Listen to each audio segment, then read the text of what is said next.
सूरत में युवा कांग्रेस द्वारा मणिपुर में हिंसा में मारे गए लोगों को श्रद्धांजलि देने के लिए एक कार्यक्रम आयोजित किया गया।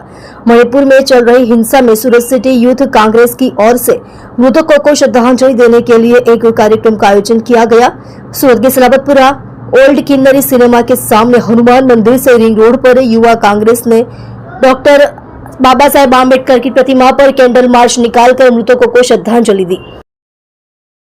आप देख रहे हो गुजरात इंडिया न्यूज चैनल सपना राजपूत के साथ। आपका परिचय? फैजल रंगोनी, सूरत शहर यूथ कोंग्रेस महामंडળ। कार्यक्रम आज सूरत शहर यूथ कोंग्रेस द्वारा જે 3.5-4 વર્ષ જે મણિપુર આપણા દેશમાં સળગી રહ્યો છે, લોકો સાથે આજે ત્યાં આજ આપણા પ્રાઇમ મિનિસ્ટર નરેન્દ્ર મોદીજી આજ સુધી એમનું પેટનું પાણી નથી હલતું, એ બાબતે આજે કેન્ડલ માર્ચ કરી હનુમાન મંદિરથી બાબા સાહેબ આંબેડકરની પ્રતિમા સુધી કેન્ડલ માર્ચ કરી જે લોકોને ન્યાય થયું છે, જે લોકોની હત્યા થઈ છે, એ લોકોને શ્રદ્ધાંજલિ આપવાનો કાર્યક્રમ થકી સરકારને જગાડવા માટે અમે આજે આ કાર્યક્રમ ગાંધી ચિંધ્યા માર્ગે કરવા જઈ રહ્યા છે કે આ સરકારનું પેટનું પાણી હલતું નથી।